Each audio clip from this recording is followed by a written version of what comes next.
I understand. I want to have some fun with this with you. Our buddies over at Bleeding Green Nation, not Brandon Lee Gouton, but John Stolness did this about a week ago, 4 or 5 days ago. They had it up on Bleeding Green Nation, and I wanted to see your order of it. The kind of list we put together a couple of weeks before camp opens. We've got to talk about something. And yes, the Eagles aren't on the field. Yes, Zach Ertz is still on the roster. Yes, they have not signed Steven Nelson yet. All the things we're expecting to happen that haven't happened yet, that may happen over the next 2 weeks. When it happens, certainly we'll talk about it. But trying to have fun with the Eagles roster right now. The guys over at Bleeding Green Nation, John Stolness, listed the top 10 Eagles under the age of 25, which means the young guys that have been drafted in the last couple of years. And the order that they would put them in, I'm going to give you his order, which I think is interesting and debatable. And then I'm going to ask you to either move guys around, move them up, move them down, like exactly where they are. At number 10, he's got Kenny Gainwell, which is intriguing into itself. That's awful. You don't have 10 better players than a fifth-round pick? A fifth-round pick who's never taken a snap in the National Football League. He's got him at number 10, okay? That's not good.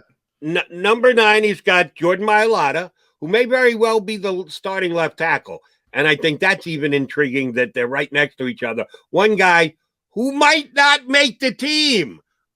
Yeah, I think he's going to make the team. I'm not saying my opinion is he's not going to make the team, but there's a chance he doesn't make the team. He's not a lock as a fifth-round pick.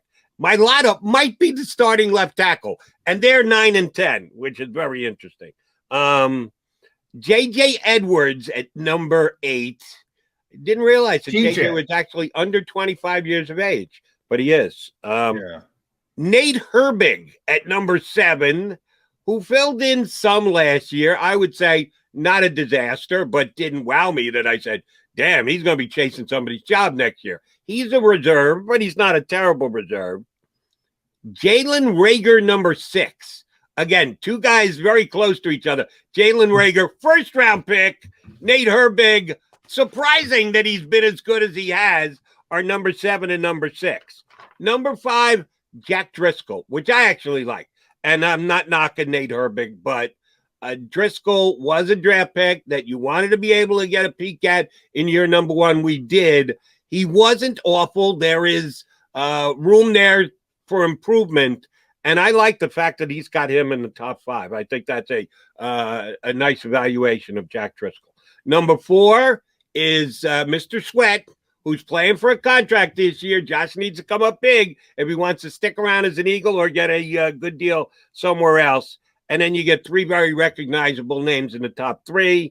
He's got Jalen Hurts at number 3, Devonta Smith at number 2, and Miles Sanders at number 1. So now I'll give them to you in reverse order and get your thoughts on it. Miles Sanders 1, Devonta Smith 2, Jalen Hurts 3, Josh Sweat 4, Jack Driscoll 5, Jalen Reagor 6. Jalen Reagor behind Jack Driscoll. That tells you something. Nate Herbig 7, TJ Edwards 8, Jordan Mailata 9, and Kenny Gainwell 10. What do you think of our buddy John Stolness's top 10 rankings of the Eagles under 25 years of age? Well, I'm trying to figure out, because these demarcation lines are all, I understand why they're doing it, but, who cares if you're 26 or 25? So I'm trying to figure out who exactly is 25. I will say, and I'm going to contradict myself. I mean, I think it's absurd that Kenny Gainwell is in there. And I'm going to put Devonta Smith number 1. For different, the guy's just a freak. The guy, when I see him on the field, he's just different than everybody else. So I'm going to put him number 1, even though he's unproven. And I'm not putting Kenny Gainwell near this list because he is unproven. So I will admit, Jody, that's hypocritical. Yeah, those kind of fly in the face of each other there, J-Mac. Yeah, but one guy is a difference maker. The other guy is a fifth-round pick who has a chance to be a player in this league. I just think from a skill set level, they're, far apart, to say the least. I think Jordan should be higher. Jordan Mailata. Jack Driscoll's way too high. I mean, way too high. Herbig's a better player already than Jack. You think Driscoll. Herbig's a better player than Jack Driscoll? Yeah. Nate Herbig played. Not only did he play a ton last year, he played well. Jack Driscoll, I think you said it best. I wish I could run it back. You said he wasn't terrible. That kind of, yeah, that was Jack Driscoll. He was forced onto the field in some really difficult situations, and he didn't embarrass himself. He's got a long way to go. And, as I said, Nate Herbig also forced on the field in very difficult circumstances, but played a lot more and played a lot better. So he should be way ahead. Jalen Reagor, that's difficult. I think Josh Sweat should be certainly ahead of Jalen Hurts, probably number 3 on this list as a more proven player. Again, Miles should probably be 2, and I'm probably overestimating Devontae Smith a little bit, but I have a lot of confidence in him as a player. Your guy, Greg Ward, I'm just looking at my roster. He's still 25. He should be on this list. Certainly above Kenny Gainwell. Greg Ward's not 26 yet? Unless he turned 26. This is kind of old. Let me see. Where's Greg? When's his birthday? July 12th. July 12th. Is today July 12th? Yes, it's July 12th. He's 26. So he can't be on there. He's out. He's out. He should have been on yesterday. He's out. That's amazing. Actually, as I stated it, and I'm pretty sure this, it's under 25. Oh, so okay. Greg Ward is now a year and a day too old to make this list. This list, like I said, came out a couple of weeks ago, but not just 20. If you were 25, you were eliminated. Oh, okay. Under 25. I would also say Andre Dillard was 25, so he'll be eliminated as well. So, yeah, I mean, I think there's a couple guys over, but they're, the problem here, Jody, not the order, we can debate. The problem is they don't have a lot of good young players. All their good players are old. That's the problem. And that's the problem with this team. They're starting to turn it over, hopefully go in a great direction. If I look at this list and I say, who has a chance to be a real star, a real star at his position, there's one guy. And maybe you can argue a second, Miles Sanders, but you got to make an argument. That's not good. That, to me, is the biggest thing about this list. That's very fair. And part of what it is, and maybe we could try and get John Stolnis on, because I'm reading into this. Part of what he's doing is reading into it as well. He's projecting a little bit. It's not what you've accomplished so far, because if that were the case, you couldn't even put Devonta Smith on it because he hasn't taken a snap yet. So part of it has to be what you're projecting, what you're predicting, what you're seeing in the looking glass, the crystal ball, as to what the player is going to do over the next year, 2 years, 3 years. That's why I don't have a problem. I guess I'm with John on this. You're not. I saw upside with Jack Driscoll. I think Nate Herbig is what he is. And you're right. He played more positions last year. He took more snaps last year than Jack Driscoll did. But I think we saw the best of Nate Herbig. I don't think Nate Herbig comes back this year and is that much better, if better at all, this year than he was last year. And between you and I, we're both hoping we don't see either Jack Driscoll or Nate Herbig.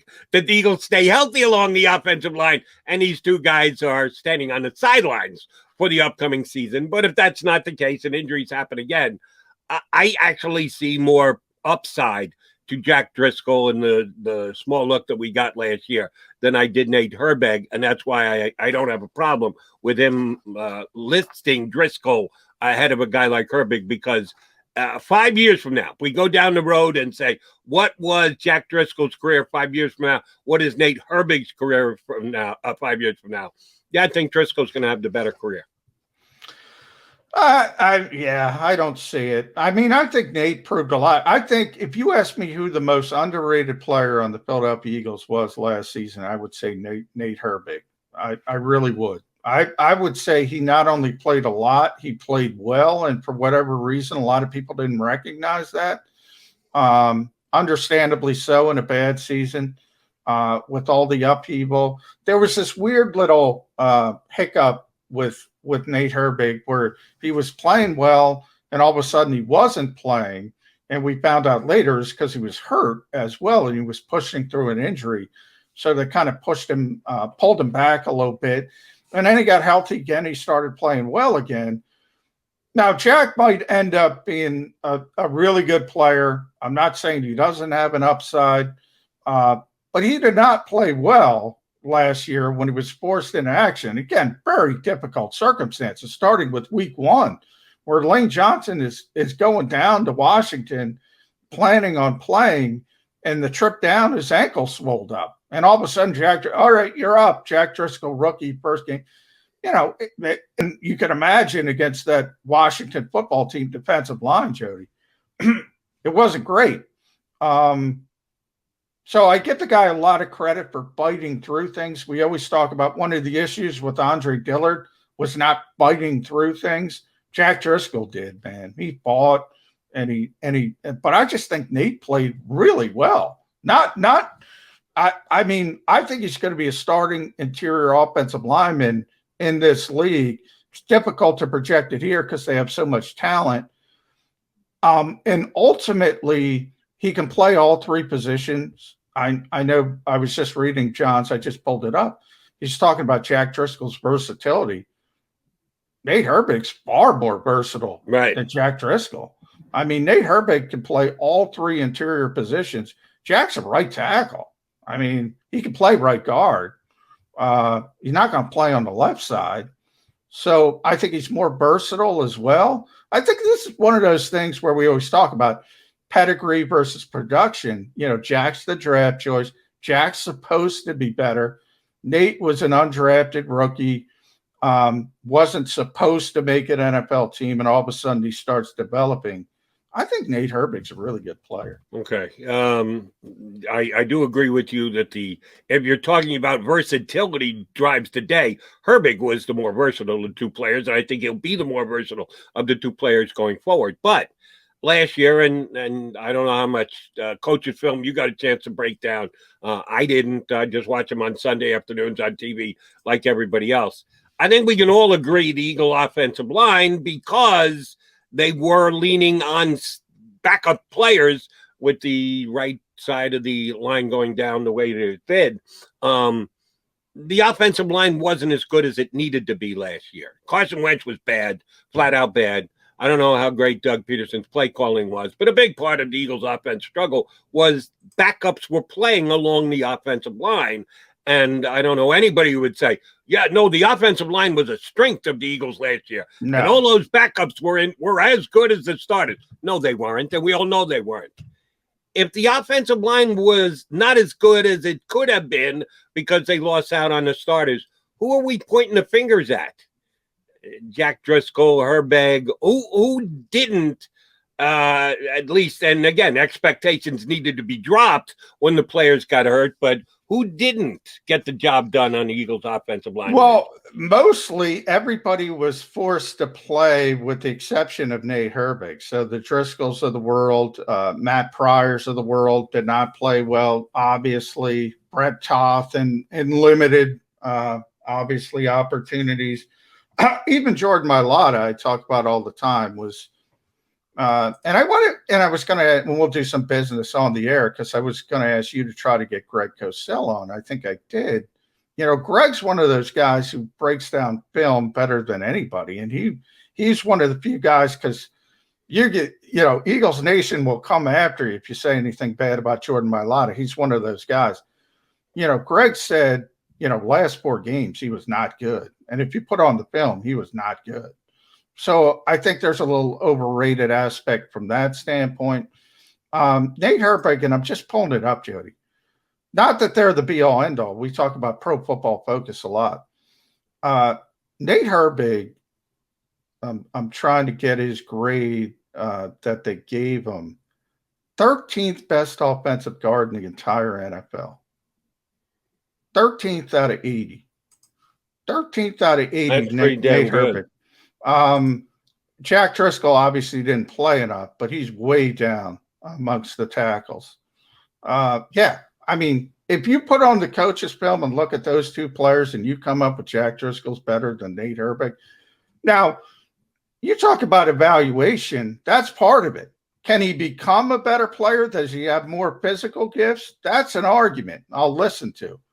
Not even close last year. Not even close. I'd be real interested. I got John McMullen's opinion. I got Pro Football Focus's opinion. You know whose opinion I really want and need to be able to decide this? The Eagles offensive line coach.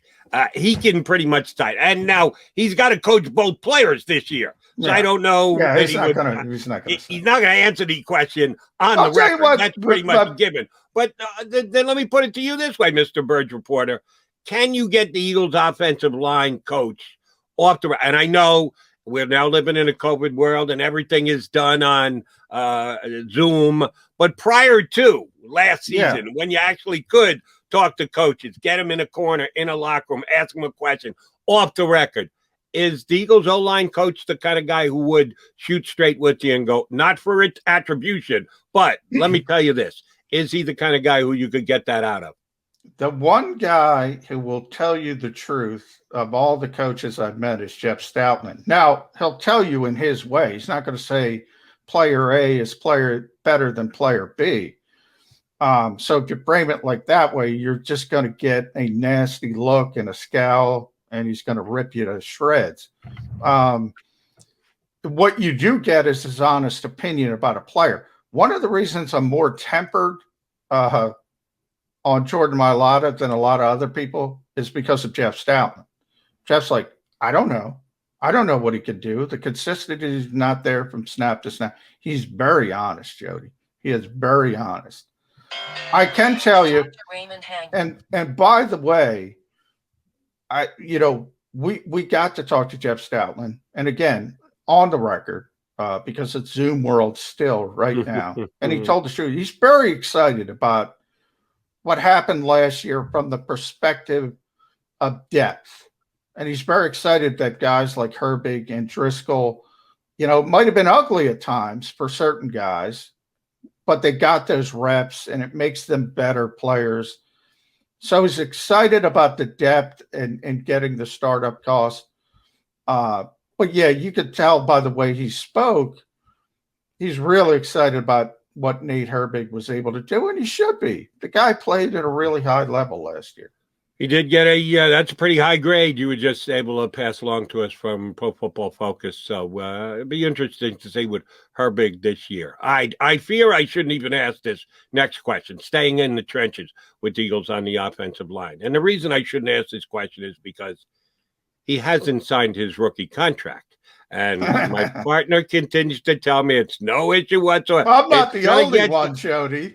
Come on. I got Andrew Brandt to tell you it's not an issue. I know, but I'm sorry. There are certain things in life that I just can't get away from my practical nature. And until you put your name on a piece of paper that says you're coming to camp because you're going to play for the team this year, all of the other players, they got, John, they have 90 players on the roster right now. 89 of them have signed a contract. There is only one that is not a signed Philadelphia Eagle just yet, and that is Landon Dickerson. But working under the assumption that John McMullen, Andrew Brandt, and everybody else on the face of the planet except me believes that he's going to be signed at some point, where is he going to play? Let's say that he's ready to go. And by the way, how old is Landon Dickerson? He can't be 25. How is he not on this list? Yeah, not on the list. Yeah, he should be on this list. Yeah, he's got tremendous. We talk about evaluation. It might be. By the way, it might be Devontae Smith. My list. It might be Devontae Smith number 1, Landon Dickerson number 2, Miles Sanders number 3. I forgot about Landon, so I want to apologize to him. He's got tremendous. He's going to be a star in this league if he stays healthy. And the question is where. You bring up a good point. Where is he going to play? Is he going to play center? Is he going to play left guard, right guard? We just talked about Nate Herbig. He can play all three positions. Landon Dickerson can play all three positions. Kind of which way do you want to go? For years, Jeff Stoutland has told us, you talk about behind the scenes, Isaac Seumalo's best position, most natural position is probably center. So it comes down to what flavor do you like? What type of center do you want once Jason Kelce? If we assume, if we fast forward a year, Jody, it is really, we were talking about this with Martin a little bit earlier in competition and guys competing against what they're trying to accomplish in their careers. There's a really good chance that both Jason Kelce and Brandon Brooks aren't here next year. And then all of a sudden, okay, then you start to say your whole interior offensive line. And it all starts with Isaac Seumalo. Isaac's going to be a starter. Ultimately, I think he's staying at left guard. And I compare this to Lane Johnson. When the Eagles drafted Lane Johnson, the original plan, it's so far ago, people forget, was he was going to start at right tackle and then move to left tackle to replace Jason Peters. And all of a sudden, one year, Jeff Stoutland showed up and said, you know what? He's so good at right tackle. I'm not touching him. He's staying there.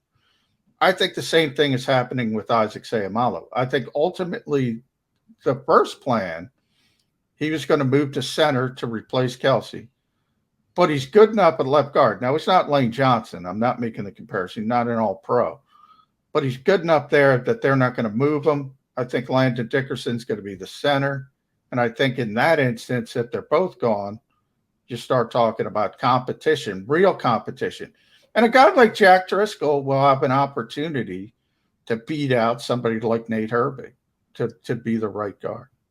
And that's a great point you make about Stoutland coming in and going, move Lane Johnson? Is that what you said? No. He's the best right tackle, maybe in the entire National Football League. I'm going to take a guy who's the best player at his position, and you're going to tell me it's advisable that I move him? Thank you. No, I'll just leave him right there.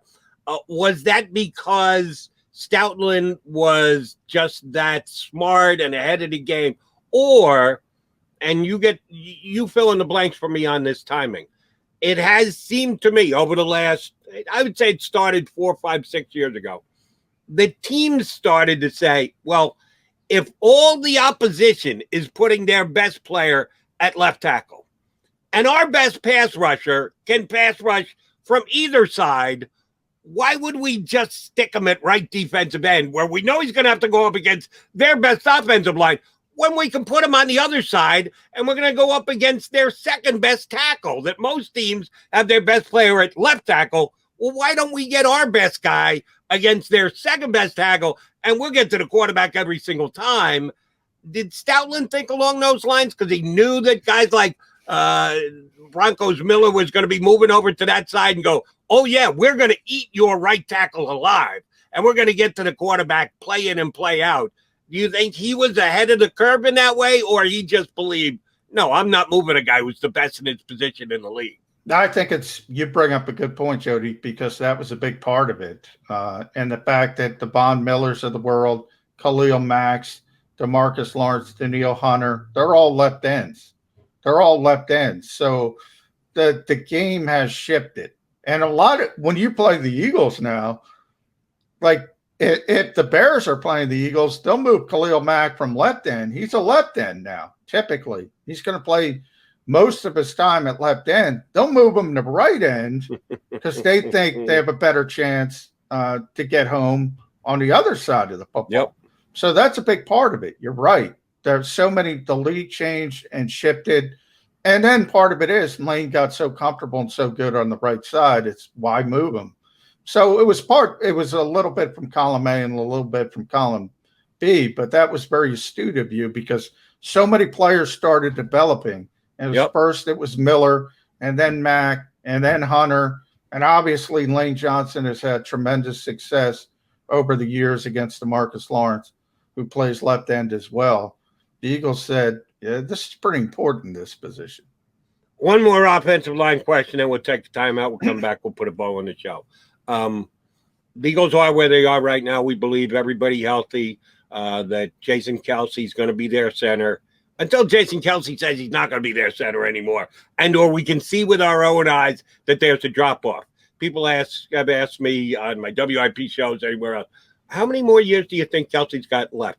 My answer is always the same. I don't know. How the hell would I know? Jason Kelsey has, for the past, 3 years now, hinted this could be my last year. And then he comes back and he plays to a Pro Bowl level. Well, this could be my last year. And then he comes back and plays to a Pro Bowl level. So until Jason Kelsey, that we can either see on film, damn, Father Time is finally catching up to him, or he comes out and says, no, I'm not contemplating retirement. I'm announcing retirement. Until I hear that, I'm going to believe Jason Kelsey is their center. But again, in a hypothetical question, if Jason Kelsey retires at the end of this year, how do they base the decision on who's going to be the next center? Is it because Isaac Seumalo was here first and has played some center? Are they going to get just practice reps with Landon Dickerson at center? Assuming Kelsey plays all year, it's not hurt, but then at the end of the year just pulls the plug and says, no mas, I'm calling it a career.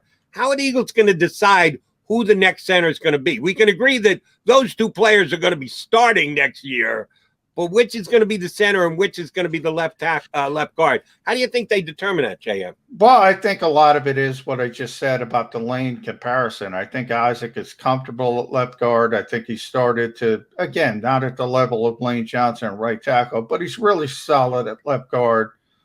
I don't think they want to ramp up that whole period again. And I think they drafted Landon Dickerson to be the center or the right guard. And that will be the decision with him, depending on Jason Kelsey. In other words, if Jason Kelsey decides to keep playing, Brandon Brooks is probably out of here, and Landon Dickerson is going to be your right guard. If Jason retires, Landon Dickerson is going to be your center, and then you'll have a competition at right guard. As I said, Herbig, Driscoll, whomever will be in that conversation, and it'll be a competition if both leave. But Landon Dickerson's going to play. And I think, barring injuries, and we got to put that caveat because they're significant with him more than even most players, he's going to play. He's really talented. He's going to be on the field by 2022. And I think, Jody, a lot of Jason Kelsey has to do with legacy. He's talking about the Hall of Fame now.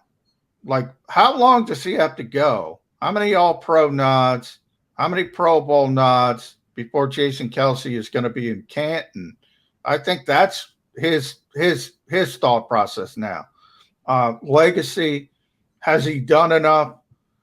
We'll talk to Damo at some point down the line, maybe about that. I don't know. It's tough to get in at that particular position. Obviously, I think it's important to him. If he retires right now, he probably doesn't make it. So maybe that keeps him around a little bit longer, but I don't know. My question would be, if he does get elected to the Pro Football Hall of Fame, will he wear a mummer's outfit under the yellow coat that they give him to wear that night? I lied. I got one more offensive line question, then we'll get a break in here. If Landon Dickerson is going to play in 2022, that's the game plan. That's why you brought him along. That's why you used the second-round pick on him. The projection is for him to be ready to go as a starter 2022. And just Jason Kelsey is playing one more year and one more year. And more, like I said, we're not going to know Jason Kelsey's done until Jason Kelsey tells us that he's done. Same with Jason Peters. We just went through with Jason Peters. Yeah. Right. But we saw the drop off with Jason Peters. We haven't seen it yet with Jason Kelsey. If Brandon Brooks plays this year to, let's say, and we'll use the Pro Football Focus ranking again, top 5. He's not number 1, which is a spot that he's achieved before, that he's the best right guard in the National Football League. But he comes back and he looks damn good, and he doesn't have any injury issues. And for the lack of anybody else out there being better, not as good to be able to rank them, we'll go with Pro Football Focus. He's the 5th best right guard in the National Football League. What's his value on the open market? with his contract, with the fact that we know Howie Roseman likes to get something rather than get nothing and just let a guy go and create salary cap. If he's a top 5 right guard in football, even with his very high salary number, I would say that he should be able to bring the Eagles something back in return. What kind of deal do you think they could make for him? I don't think it would be as much as you would think because of more than the contract, which is huge, is the injury issues. I mean, I do think people will look at his age and what is Brandon. I got to look up Brandon. He's post 30.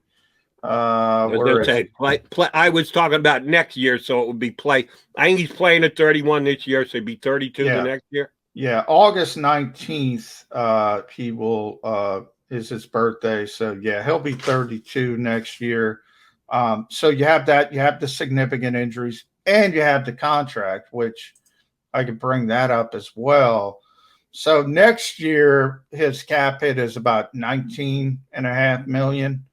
And he's under contract through 24, at huge numbers. So they tried to trade him this year. Brandon said it. Brandon was honest about it. They tried to trade him this year. They couldn't. That contract in the injury history is going to be difficult, but it's a little bit better if he plays the whole season at a top 5 level. My contingency was plays all 16 games and plays to a rather high level, not the best right tackle in football, but not just, well, at least he was out there. No, grades out to a top 5 right tackle in football. Because of his age and the contract. Remember, if you trade for him, you're picking up the contract. You could work an extension from there, do your kind of magic. I would say the best you could get is a high day 3 pick, and that might be too